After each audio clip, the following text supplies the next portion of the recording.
All right, ladies and gentlemen, we're here with Stephen, the Bull. Just Bull. Just Bull, okay. Stephen, how do you pronounce your last name? You don't, if you can help it. Okay. Ratkovich, Ratkovich. Okay. Ratkovich. Ratkovich. It should be pointed out that Bull is, in fact, in charge of the Shadowrun Missions program. So, Bull, why don't you tell us about Shadowrun Missions? What is Shadowrun Missions? Shadowrun Missions is a living campaign where you can create a character for Shadowrun. If you're new to it, it would be a basic 400-point character. There's a couple of guidelines for playstyle reasons. But you create a character and then you can take it to any open missions game.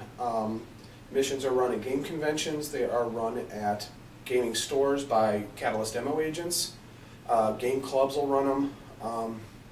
And basically, if you have a missions legal character, you can take it to any game and play and jump into that game and play a game with them.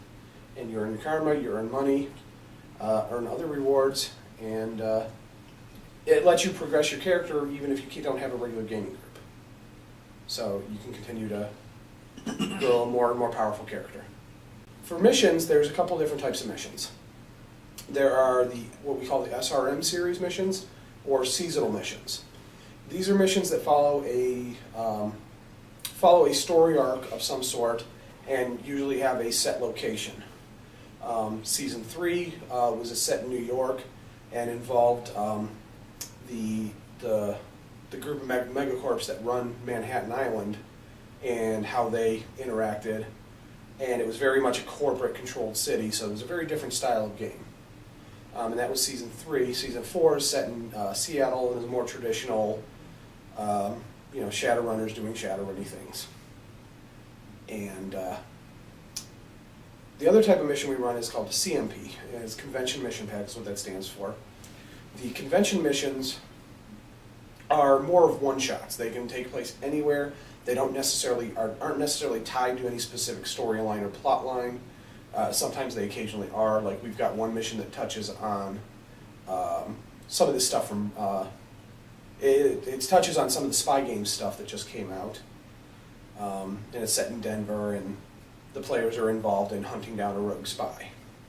There's another adventure that came out here at Origins called Super Brawl Sunday, where players get involved in the big Super Brawl annual championship game, and that was to kind of tie in a little bit with Attitude.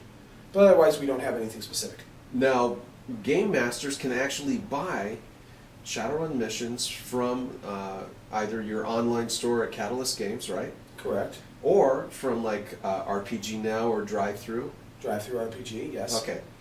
And what's the average price on one of those? $3.95. Okay, and that's for an electronic PDF. And I It's for a understand. full PDF. The PDFs run. I'm cutting you off here. I'll let you. No, it's right. Okay. The PDFs, so far the Season 4 missions have been averaging around 35 pages or so. But that includes things like handouts, the maps, and everything like that. So, but they're pretty good size adventures. They're full-length adventures. They're designed to be run in 4-hour blocks. So the adventures themselves usually aren't real long. However, one of the things we've been doing is been trying to put in, there's a section called Pushing the Envelope, which gives GMs suggestions for increasing the difficulty. And in the case of missions, one thing we've been putting in is that basically little optional scenes. To give an example, one scene might involve the runners going to a club. And the basic fluff of the adventure is really straightforward. They get their call from their fixer, and then they arrive at the club, and then the flavor text tells you what the club looks like, what type of club it is, will describe it. But then the pushing, and it's a real basic, just getting there scene, nothing too involved. But pushing the envelope might include, well, there's a biker gang that's been hanging around this club lately and marked it as their territory, and they've decided that the runners might look like easy marks, despite the fact that everybody knows the Shadowrunners walk around looking like total badasses all the time. But so As an option, the GM might throw in this little optional scene where these gamers show up and start hassling the runners and trying to shake them down for some money or whatever, and the runners have to deal with it. It doesn't really, it doesn't change the adventure at all adding this in, and it's not something that has to be added in. So if you are running it at a convention where you've got 3.5 hours to get through the entire adventure, you would skip it because you just don't have time for random mooks to run around and be obnoxious. But if you were running it at a home game, or you happen to have a larger time slot to run it in, you could throw that in just to, help beef it up.